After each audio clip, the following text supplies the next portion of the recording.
Welcome back to the She Does This podcast. I'm your host, Jordy Lucas. I hope you've had an amazing week. This week on the podcast, we're going to be recapping the MAFS reunion. I have so much to say on that.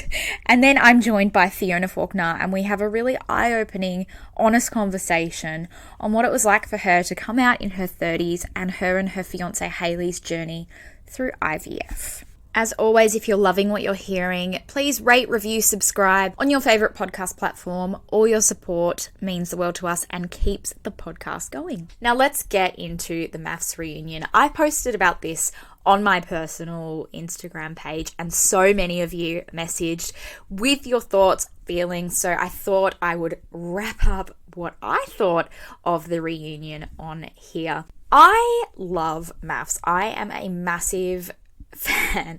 I'm ashamed to admit it, but I'm a fan. So I was really excited to see this episode, lots of familiar faces coming back. But three things sort of stood out to me that I wanted to talk about on here. And the first one was how refreshing it was to see people were given the chance for redemption on reality TV. It often pushes people to their limits and shows the worst sides of people without giving them a chance to reflect or try and redeem themselves. So I thought it was really great to give these people a chance 2-3 years on to admit that some of them had fucked up. For me, it was especially refreshing to see men admit that they had lost opportunities. Mike admitting that Heidi was a lost opportunity, I thought was really relatable for anyone who has been treated poorly in a relationship and wondered if the other person regrets it. I felt like it was a little nod to us. Cyrell was a really interesting part of the show for me. She was really pushing against this idea that motherhood should be changing her behaviour. And while I agree in some aspects that even if you're a mother, we should still be able to be ourselves and perhaps keep many of the parts of us that were there before we have children. But I guess I feel like for me, at least personally, motherhood has changed me in the way I engage with drama or indulge negativity, and especially people bringing negativity into my life. It's given me perspective and it's empowered me to walk away from the bullshit that you don't have time for anymore. And I guess I was hoping that we would see a bit of that from her. And it's also just about setting a good example for your kids. But I guess she was there for the drama and it made for good TV. But I do wonder if she was encouraged and prodded by producers to keep pushing that drama. The last thing that I wanted to talk about, and it was something that really disappointed me, was the contestants supporting the narrative that women are more desirable or deserving of love when we look a certain way. I lost count of how many times someone said to Foxy Jojo that she must have men knocking on her door now.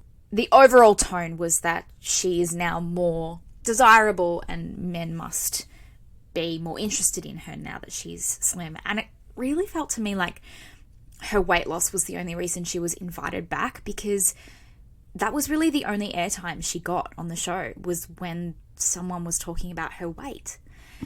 So anyway, that's my little wrap up of the show. Did you watch it? What did you think? Will you be watching this season? I think it starts on the 22nd of Feb.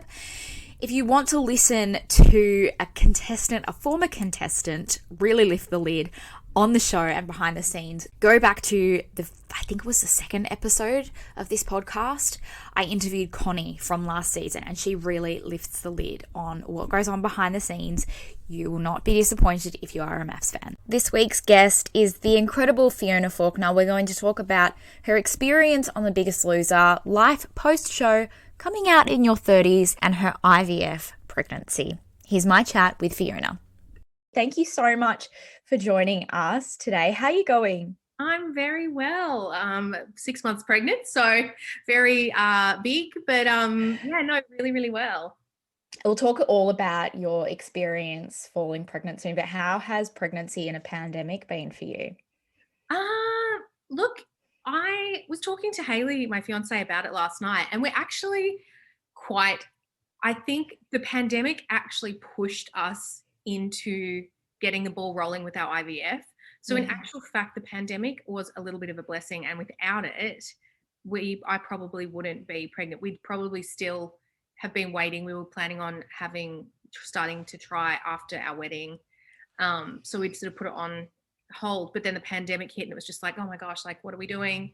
Yeah. Let's just do this. So in actual fact, it's in terms of us getting the baby we always wanted, it's kind of been a little bit of a blessing. Oh, that's amazing. Yeah. So I want to hear obviously all about that, but a lot of our listeners will recognize you from your experience on The Biggest Loser. But what was life like for you prior to living in the spotlight? It's funny you say that. But yeah, before I was a contestant on Biggest Loser and lived this crazy life I've lived, I grew up in a very small country town in Victoria called Birregurra. It's like a population of, I think, 600. So I was there till I was 18 and then moved to uni in Melbourne and studied for, I think it was 3 years. I was doing a Bachelor of Arts International Studies. So just living at a Melbourne Uni college, partying, doing all the fun things that you do when you're at uni. And then I went on the show. So I guess you could say it was like quite a sheltered, really just normal life. I hadn't really been exposed to a lot, just your run of the mill life. And then, I applied for this show and it changed everything. Everything changed. Yeah. So what was the biggest shock to the system, I guess, from living a somewhat sheltered life to then having a media profile? What was the biggest struggle with that shift? I guess, and then I know it sounds, in this day and age of reality TV, it sounds really naive and unbelievable.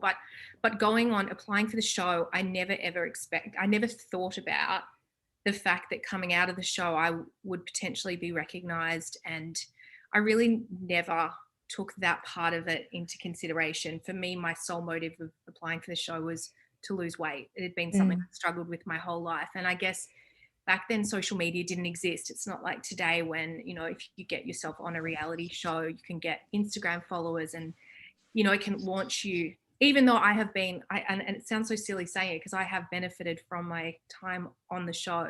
Yeah. But that was never my intention going on the show. So it was kind of coming off the show was quite a shock to the system. I wasn't really expecting to be recognised. And I think the show was actually at that point one of Channel 10's top rating shows. It was the first series of Biggest Loser. It was quite a big deal. It was when reality TV was just starting, and it was like such a big deal, and loads of people watched it. So loads of people recognised me in the street wherever I went, which was really confronting for me. I'm actually I'm a bit of an introvert. So I might not appear that with lots of the things that I do. I'm quite happy just going about my business, just quietly living my little life. So it was quite full on, and especially when I guess the recognition you were receiving from people was all based around your weight, when your weight had been something that you'd struggled with your whole life. And of course, post the show, I started regaining weight, which was also, opened up a whole mass of issues for me with, depression and anxiety and all kinds of things that I suffered from post the show. It was a really tough time. But then it got really good. And that's what we're going to talk about today. Obviously, people, when you're on a reality TV show, if you have some sort of a profile, people feel privy to parts of your personal life, which I guess is just part and parcel of being in the media. Yeah. In that, your personal life when you came out in your 30s, that was covered in the media and there was an interest in that. Yeah. So can you tell me a little bit about, first of all, how you sort of had an awakening with your sexuality? Like where did that sort of start for you? I guess, yeah, there was a fair bit of interest in it, which I just found quite amusing. But it was, I guess, I've always been attracted to women who are openly gay. It's not something that I recognized in myself growing up in this small country town that I was in. There was no one who was openly, like females especially, openly gay, so I wasn't exposed to it. It wasn't till I came to Sydney post being on Biggest Loser and, you know, started hanging around with loads of my friends who were openly gay, and I realized I had these feelings. But it was something that this sounds terrible, but I just put down to like, just like, you know, I've had a few drinks and, you know, you just like, oh, that's that. I just never really allowed myself to imagine, because I'd been brought up with it just drummed into me, and just everywhere I saw that you got married, you know, you grew up, you went to uni, you got a proper job, you got married, you had the kids, you buy the house, and that is your life. And that is all I knew. And so that is just all the path I was thought that I was supposed to take, and I was taking, like that was what. But I guess, you know, I was, before I ended up with my first girlfriend, I'd been single pretty much for over 10 years. I had dated, but the longest relationship with a guy I'd had was about 4 months. And it was basically like every time I'd date a guy, we'd end up just really good friends, because obviously I couldn't get that connection. And it wasn't until I went on a trip to South America with a bunch of friends, and there was a girl there, and we ended up hooking up on the trip. And it was because we were climbing Machu Picchu. We were on a trek for 5 days. We're spending every day like it was a 6-week trip. We're spending every day together. I was just like, I had this moment where I was like, wow, this feels amazing. This is what it's supposed to feel like. So you'd never felt that with a man before? No, not really. Like, I thought I had. I thought I had been in love or felt, but I feel like everything I had beforehand was actually me going through the motions of it, if that makes sense. So, I had to, at the end of the trip, I actually had to make a really big decision, because I knew at that point, if I was to come home and continue this relationship, that it would come out in the media. And that's a big step. Like, it's not like I could just come back and we could just see how it went.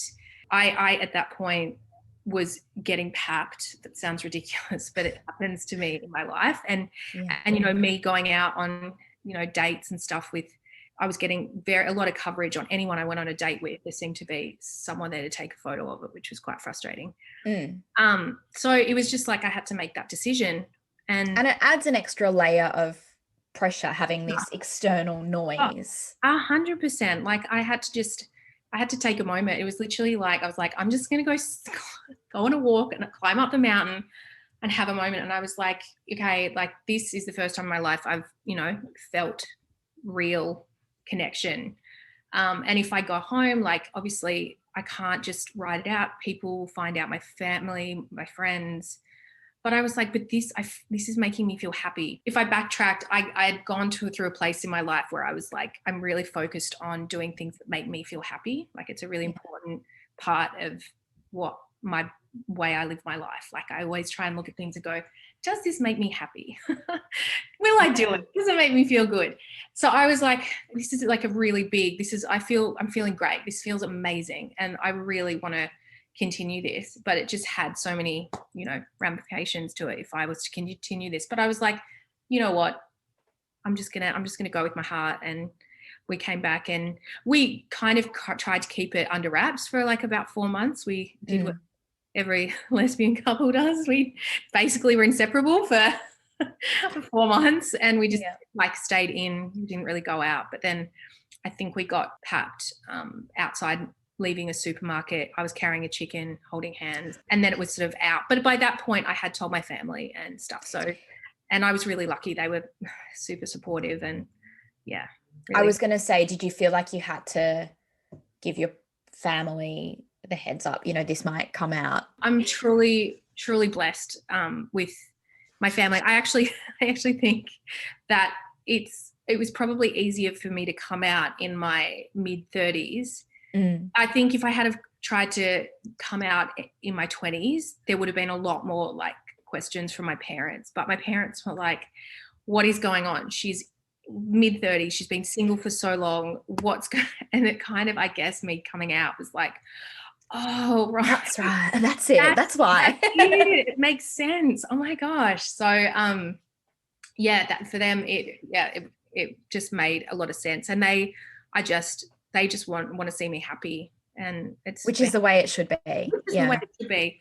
But sadly, it's not always the way. And it's, there's so many heartbreaking stories out there of people coming out to families. But, I always hope that, me being so open about my experience, it's just going to help normalize it and for people to realize like it's okay. And at some point it would be so great for us not to have to come out, boy, girl. It's just like, this is who I'm with. This is who I choose to love. And that's fine. And, that's the dream for us.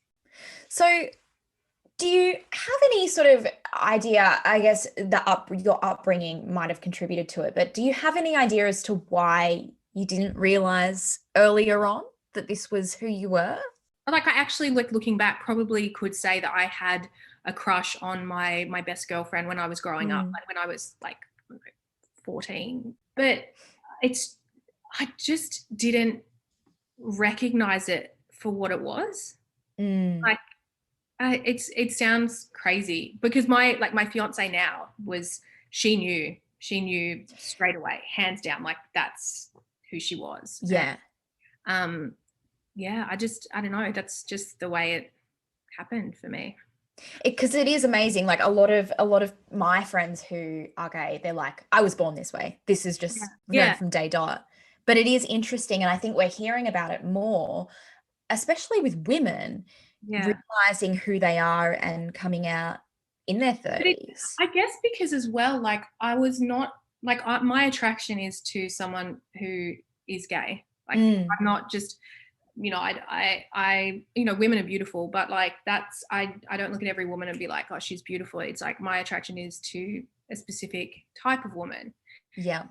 And I was never exposed. I didn't know until I was 24, 25. I was not around anyone who was an openly gay woman. So that could be it. Yeah. So how did you and Hayley meet?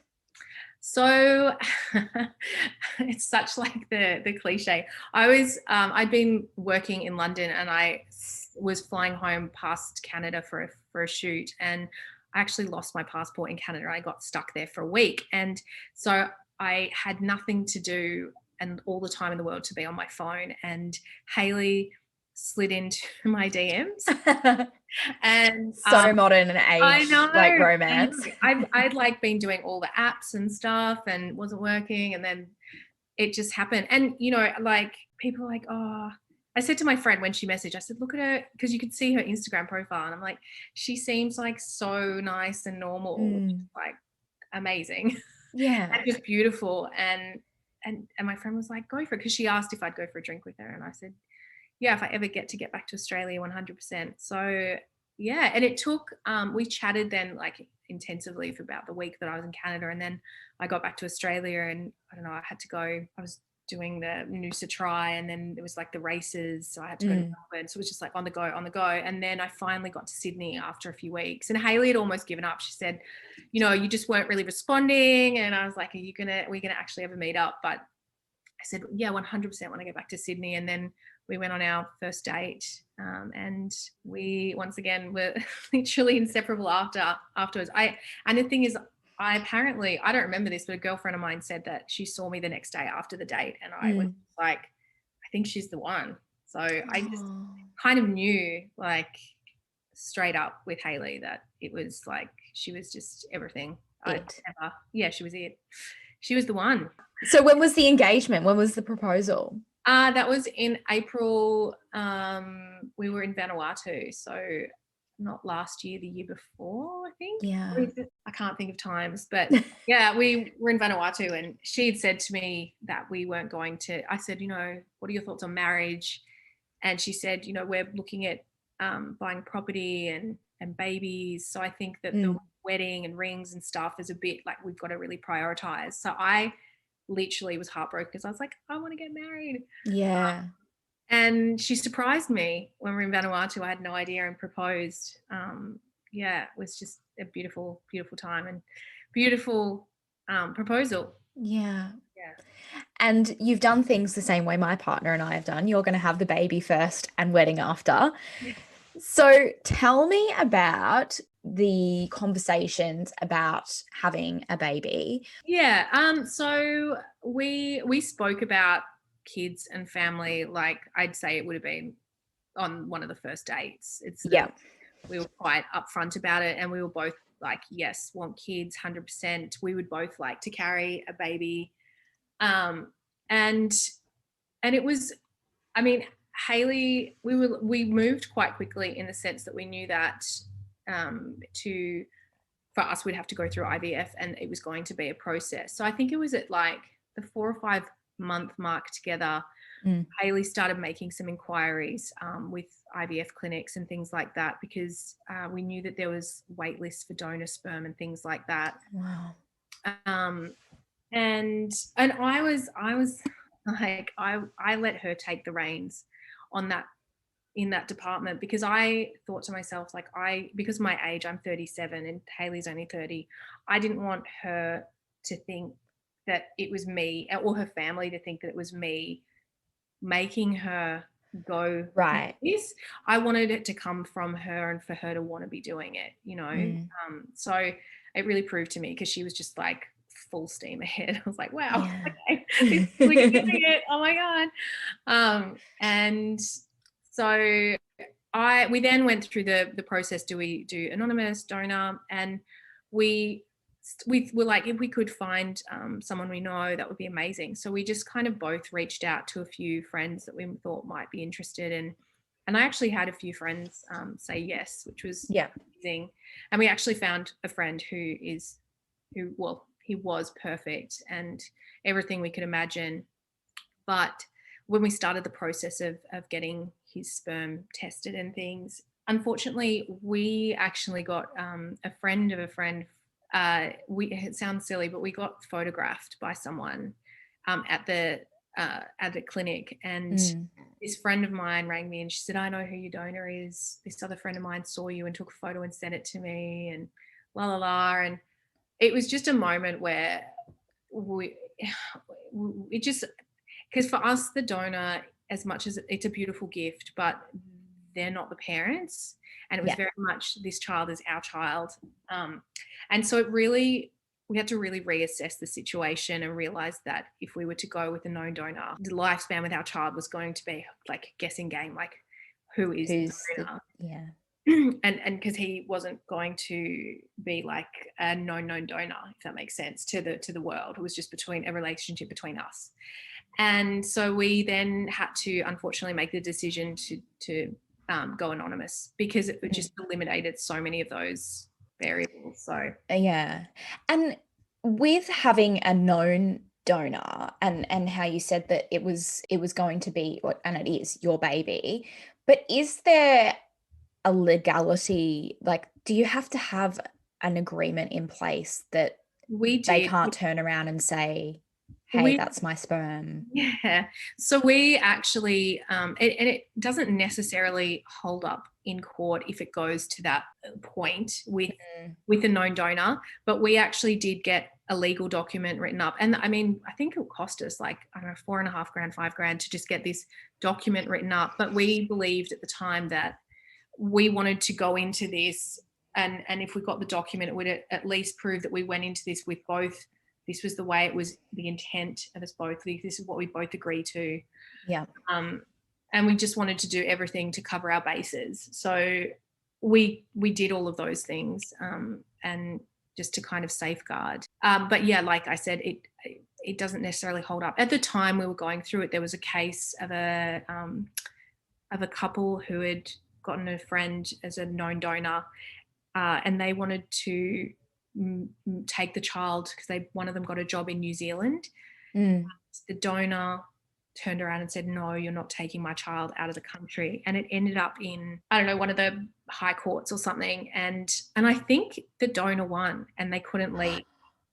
Yeah. So that was playing, the lawyer we were dealing with was telling us about that case at the time. So it just kind of like made us a little bit nervous. Not that I ever think that would happen with my friend, but it's just one of those things. You just never know how things might play out. And so what was the anonymous donor experience? Like you said that there was a wait list. Yeah, there was about a 8-9 month wait list for donor sperm, because in Australia you can't receive money for donating sperm. And there's a very limited amount. And we were with a clinic. I mean, I guess at this point it's easy to say in hindsight we probably should have done a little bit more research. We were at a clinic that was only dealing with sperm from Australia, but we've actually got a podcast called What the IVF, which documents our IVF experience. So we've obviously done a lot more research post our experience.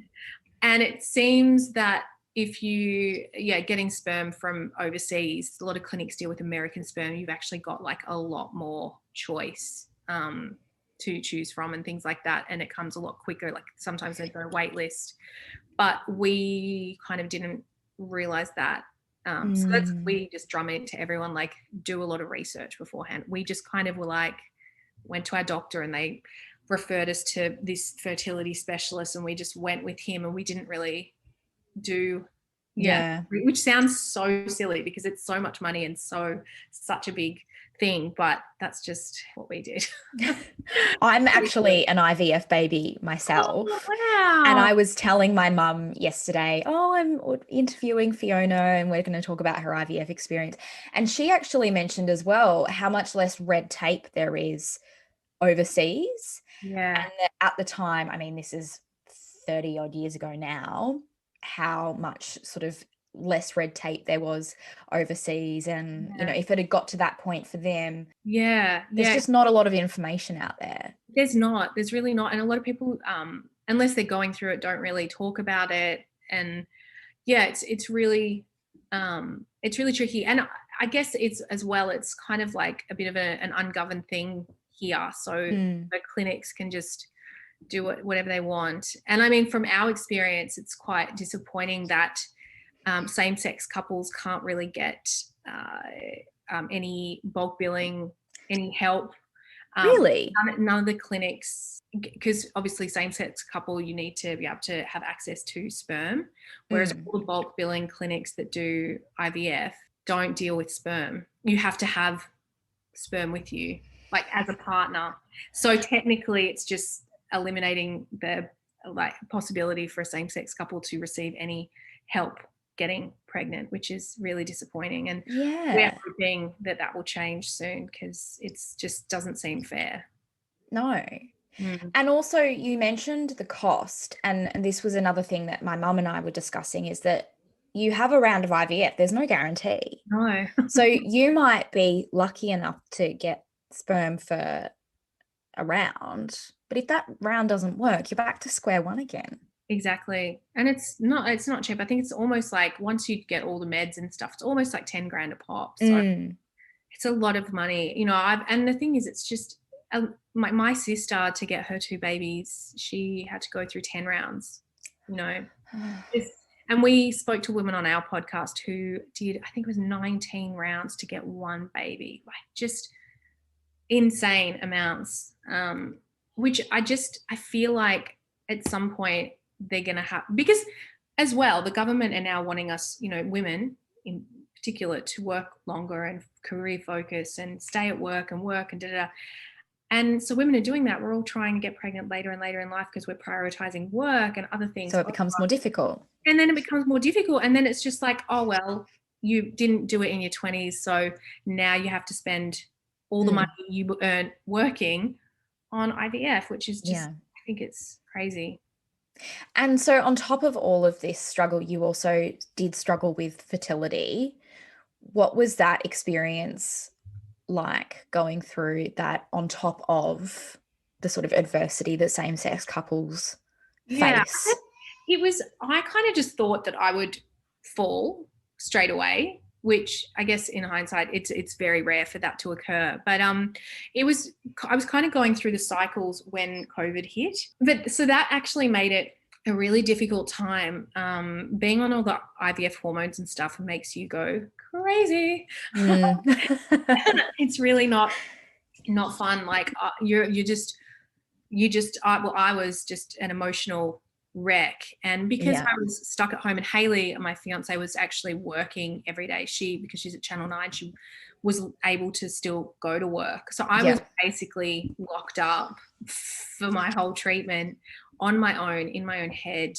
And it's funny, like with IVF, I guess with so many other things in my life, it's always just been like, if I give this 100%, if I give everything to it, I will succeed. Like if you just, if you want to lose weight, if you want to, you want to be the best at what you do, you just work so hard and you give it 110% and you can succeed. And that's kind of like been the way I've lived my life. Like I just give it I want something, I just go for it, give it 110%. But with this, it was just like, whoa, this is so out of my control. And it was so hard. It was, I was taking all the herbs, doing acupuncture, twice a week, doing all the stuff that everyone recommends, reading all the books, doing all the crazy, weird stuff that people say will help get you pregnant. And it was just not like, it was almost like my body was failing me and it was completely out of my control. And it was also difficult because there's part of you that feels like you're letting other people down, which is really tough. You're just like, oh my gosh, like another cycle hasn't worked. Like, it's just disappointing and you don't want to let everyone down. And it was just a really tough time. I really battled through it. And because I had gone a little bit crazy, I actually kind of announced on social media that we were doing IVF, and Hayley got home from work and she was like, babe, because her phone obviously then blew up because no one was doing it. And she's like all her family were messaging her being like, oh my God, you guys are trying for a baby. She got home, she's like, babe, look, I understand. She's like, I don't want to upset you, but it would have really been great if we could have had a discussion before we announced it to the world. But I was just like, I was just I just needed to like share that I was struggling. Someone else. And the thing is, I said to her, like, me posting about it, I had so many women, message me back and be like, I'm going through it too. And that helped me so much. And that was one of the catalysts for us for doing the podcast as well, because it was such a lonely process. And I realized hearing other people's stories and listening and going on the Facebook pages and hearing other people, that it is just so helpful to hear someone else's story. And we thought if we shared our journey, then hopefully it would like help other women going through it and not feel so alone and the struggle that it is. So how many cycles did you go through before you were successful? So we did 2 at-home turkey basting attempts, which terrible. Just I want to say I wouldn't recommend it, but it works for some people. And I think it was 1 or 2 IUIs, which you don't know what an IUI is. It's basically where they don't collect your eggs or anything like that. They actually just get sperm and put it into your cervix. And unfortunately that didn't work for me either. And then you go, the next level is IVF. And we did 2 rounds of IVF, which, look, the fact that I'm pregnant now and it only took 2 rounds, I was actually prepared to, my sister did 10 rounds, which I was ready. I was like, this could take years. Ready to just go and just keep going. I'm so, so blessed that of the actual rounds of IVF, it was only 2. But and that's what it took. And then I fell, and it's just been the most incredible thing. A little boy on the way, which we are just overjoyed about. Like, it's the most incredible thing. Yeah. So tell me about that moment where you found out that you were pregnant. Was it a home test or did they do a blood test in the clinic? And Well, it was a little bit of a roller coaster, that whole thing, because I was on they gave me hormones post the putting the egg inside me. I didn't realize that the needle they gave me can give you a false positive reading.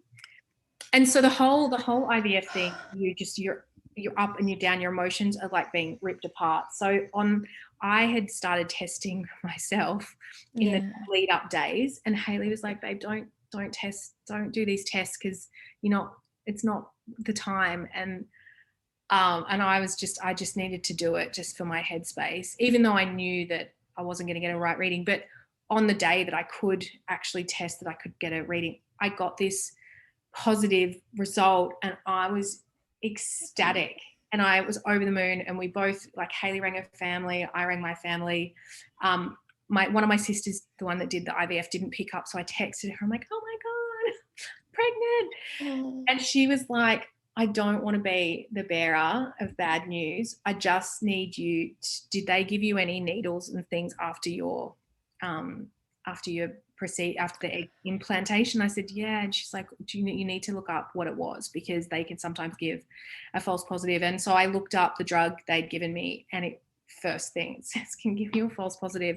So I was just like a bit of an emotional wreck, because I was like, oh my God.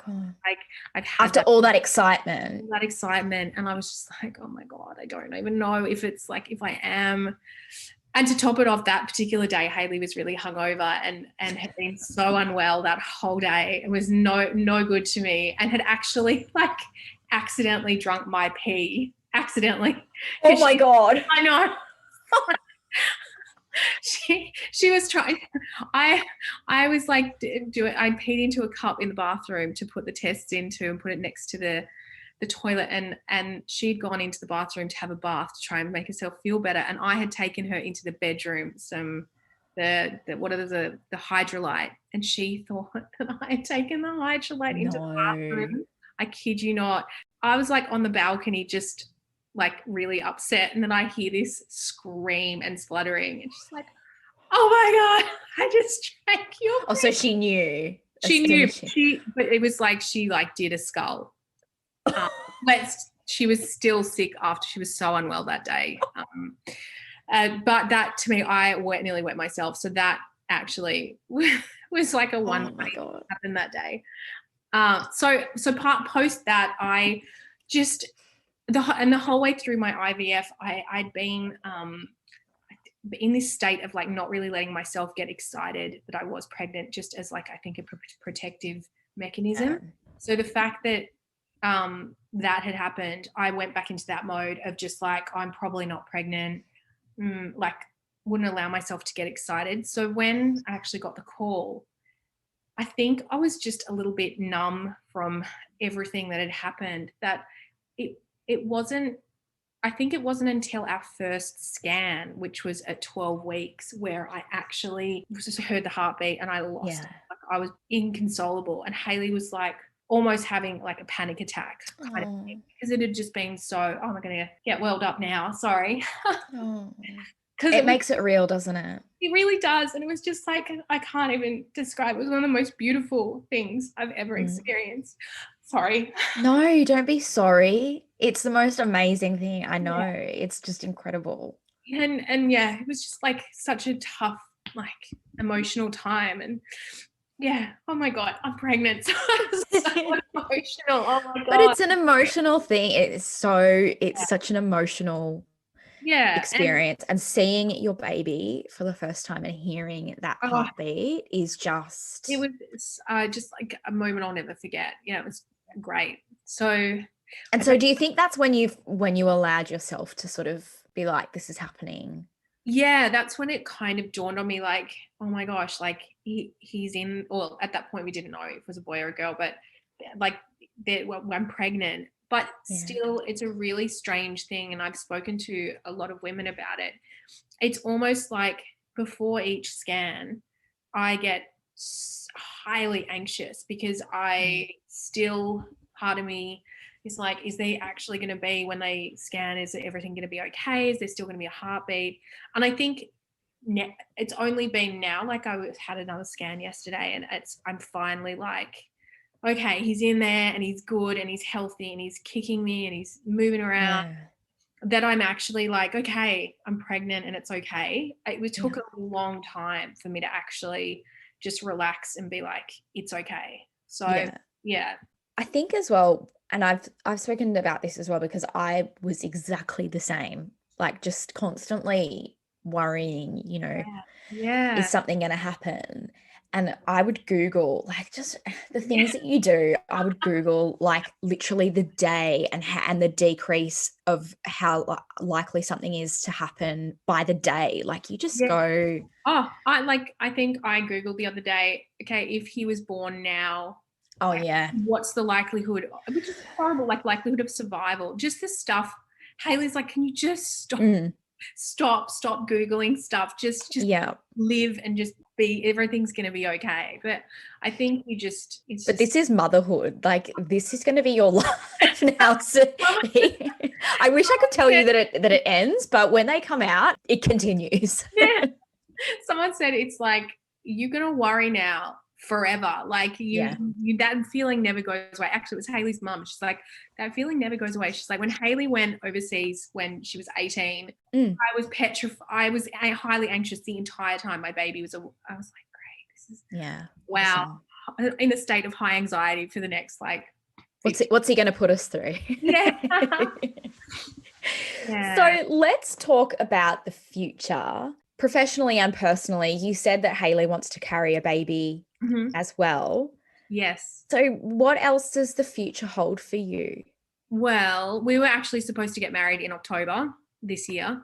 Yeah. And COVID, we postponed till October next year. So we've got that to look forward to. But in all honesty, I'm a bit like overwhelmed because I've just been so like baby focused now, and I'm kind of like, wedding, like is it really that important? But it will be amazing. So we've got that to look forward to, and then after the wedding, we will look at starting Hayley, getting her pregnant.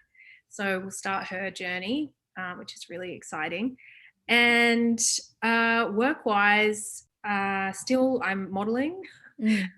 Which I'm a plus size model, but I'm still being booked. Like I shot a TVC the other day, like I was still not meant to be pregnant, and I was like in active wear, like with my bump hanging out, I think.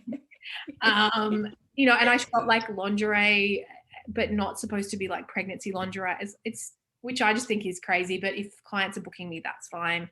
I've actually, still really busy, and I've got loads of beautiful Australian brands that are, you know, really supportive through my social media. I hate the word influencer, but I guess, you know, doing a bit of that, which is really great, because I always, I was trying to figure out something I could do to earn money and be able to do it from home.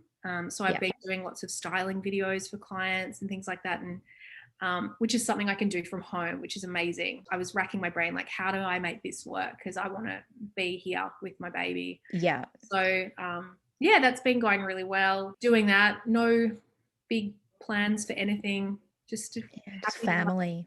Just family. Yeah, we're probably going to have to buy a new house soon because we won't all fit in our little home here. But add it to the list of things to do. But just living the quiet life and just living life. It's what I've always dreamed of, and I finally got it, which is great. Oh, that's amazing. And just to finish off, if you could give young Fiona a piece of advice, what would it be?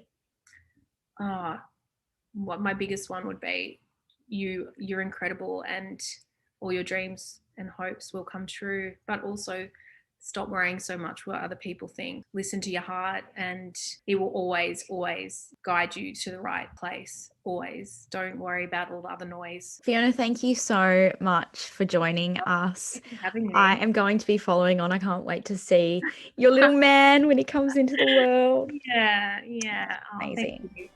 Thank you so much for listening to this week's episode of the She Does This podcast. Stay up to date every day on shedoesthis.com. and stay in touch on socials. Just search She Does This. I will be in your ears next week.